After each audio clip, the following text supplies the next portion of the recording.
So emotional eating really is the doorway to your evolution. So let's explore. So if you're new here, welcome. My name is Michelle. I'm a certified holistic nutritionist specializing in emotional eating. And it might seem interesting that I say emotional eating is the doorway to your evolution. Usually we're trying to run away from our emotional eating. It just feels so uncomfortable. We feel so out of control that we want to just get rid of it. And that's why a lot of us fall into the traps of the diets and the exercise plans or the quick fixes or the magic bullet. We just want to get rid of our emotional eating. We don't even want to have it. We want to do anything we can. And we're not realizing there's so much gold in this pattern. So emotional eating is a coping mechanism, and that doesn't sound, great. And it means we have this addictive habit and this addictive behavior with food.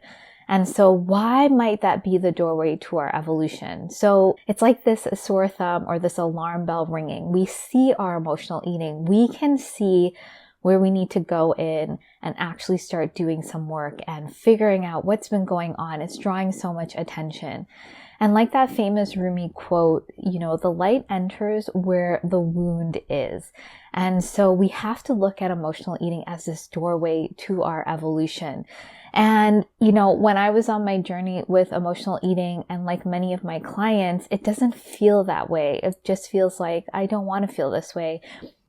Emotional eating feels like it makes us feel, out of control with food because we're constantly obsessing. We feel out of control with our body. We don't feel confident in our body. And it's also making us not feel good in our relationships. We hold a lot of shame. We might be using food to cover up the relationships that are not working for us, or jobs, or different things. So emotional eating is really this guiding light showing us where we can evolve. And it's so in our face that we can't miss it. We can't keep covering it up. And so this is why it's important to reframe it in this way. Not as something you want to get rid of, something you want to explore, something that's going to create evolution for you. And that's what I found in my life. And it's what I see with my clients when they get to the other side of their emotional eating, when they actually see what their emotional eating has been about. It's like these ahas. The emotional eating under it has been so many things that have been holding them back.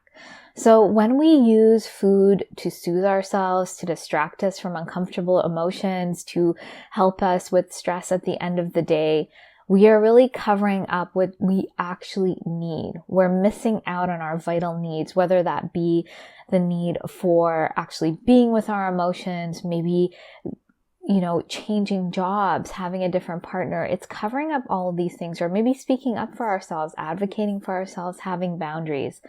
This food is covering up so much, and we need to look at it in this new way versus just shoving it aside and just hiding in shame and not wanting to do something about it. So emotional eating really is this gateway to your evolution. So as you resolve your emotional eating through that journey, you evolve in many ways, and you evolve your relationships to yourself, to food, your body, and your emotions as well. And that's what your emotional eating has been covering up.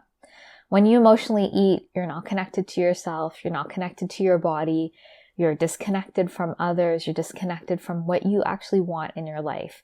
And when you're able to start resolving this, when the pain of it is too much, when you start feeling all of that shame, you can finally get to the other side.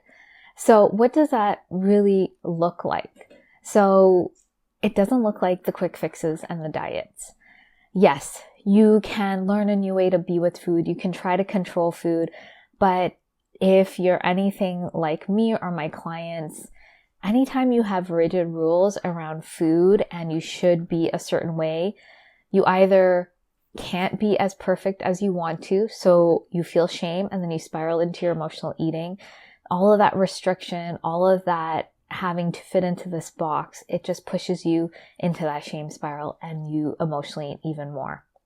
If you are doing the exercise plans or the 30-day challenges, you can push yourself and willpower, but again, You might start feeling that shame when you don't do the workout, or you're not consistent, or you're not doing it enough, you're not getting the results. And that shame, you spiral back into your emotional eating. And so if you are just skirting over your emotions, or, maybe just talking about them and not getting to the deep root of them and processing them on a body level, you're going to still feel those emotions, and you're going to go to food, because that's how you are regulating yourself, feeling calm, helping yourself move through stress. And of course, it's taking a toll on your confidence and how you feel in your body. When you emotionally eat, that impacts the way you feel in your body. If you overeat or you binge, it doesn't feel good in your body. This might lead to digestive issues and other issues in the body, hormonal issues, weight gain, and it doesn't feel good. You're not in the body, in your healthy body, because you're now using food as almost like a drug, as this addiction, and you're not eating the amount that your body needs. You're overeating, or you're overindulging, and you can feel that in that sense of feeling out of control, not feeling good. And that shame just bleeds into other areas of your life. And so there's so much more going on under your emotional eating. So how do we get to the other side? How do we get to this evolution? Well, we have to start learning about what triggers us into our emotional eating. And that's going to involve us learning to discern true from emotional hunger. We need to see when we're actually emotionally hungry, when we are truly hungry. And we have to see how we've been nourishing ourselves, because our relationship to food, because we've been in the diets and the restriction, we have this idea of how we should be with food, and we don't know how to actually nourish our body. So we need to also relearn how to nourish our body so that we are satisfying our true hunger, and that we can then see, this is when I'm emotionally triggered. This is when I'm having this emotional hunger and wanting to go to food. And that's going to open us up to seeing the emotional eating pattern really clearly. And so from here, we can start seeing where we might be triggered into our emotional eating in other areas. So around our body, do we look in the mirror and we feel shame? So we're triggered into our emotional eating. We have to look at those triggers. And all of these triggers are essentially showing us where we have unresolved emotions, where we have unresolved things within us, where we feel shame and discomfort. And so when we feel those emotions, that triggers us into our emotional eating. So we have to look at, why do we feel shame around our body? Why are we so restrictive and feeling like we have to eat in a certain way? Why have we put ourselves into this box? So as we start looking at these emotions really are what we need to look at. Emotional eating is about emotions. And as we start being with these emotions, moving through them, having compassion and empathy for them, and getting into the deeper roots of where they began and why we even started using food in the first place, we start meeting our true needs for, being seen, heard, accepted, valued.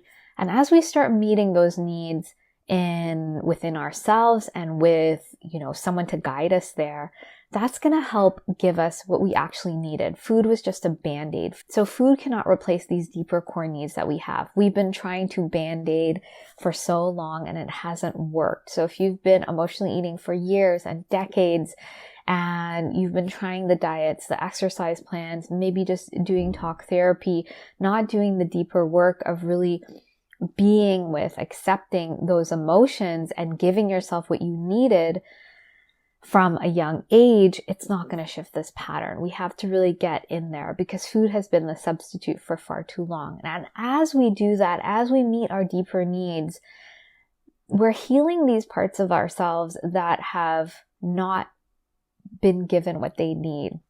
So when you're very young and you don't have these needs met, when you're not seen and heard and validated, so when you're not validated in your emotions and how you are, you're not accepted, that leaves something inside of us that's unhealed. That leaves a trauma. So these unresolved emotions become traumas. And then we use substitutes like food to try to get our needs met. And so we're getting into these core issues, and as we heal them, as we meet our true needs, something really amazing happens. We start to evolve. We no longer need food in our life as a band-aid. We're actually looking at how we can shift our life. we're actually looking at ourselves in a different way. We now want to nourish our body. We now want to accept our body. We now want to have empathy and compassion for ourselves because it feels good. It makes us feel good. It makes us feel whole. And that wholeness and that place, that evolution that happens, makes us step into life in a different way. We're not trying to control food, trying to control our body, trying to control things. We have this ease and confidence that comes from within. And there is no diet plan or, exercise that's going to do that for you. But when you have that from within, you're going to be able to know how to nourish your body. You're going to be able to follow a strategy and know when things work in your body or what movement you need or what direction you need to go in your life. And so this is what we're all looking for. I know this is what I was looking for and what my clients are looking for. We don't want to feel out of control with food. We don't want to feel chaotic and at the whim of food and that it's going to take us over. We want to feel sovereign around food. We want to feel calm. We want to feel at ease. We want to feel confident. We want to feel confident walking into a party with tons of food around and not eating every single piece. We want to feel confident in what we're wearing and when we're walking down the street, we feel open in our body. We want to feel able to express ourselves and not feel like we're stuffing down our emotions. So when we move through our emotional eating, on the other side is going to be that confidence and ease and almost like naturalness we've been looking for. It doesn't feel like we have to constantly micromanage. And so this is what emotional eating is really opening you up to. If you can look at it as the doorway to your evolution and walk through it and start following that path to resolving this pattern, you're going to get to the other side and feel that ease and peace and calm around food and in your body that you've been looking for.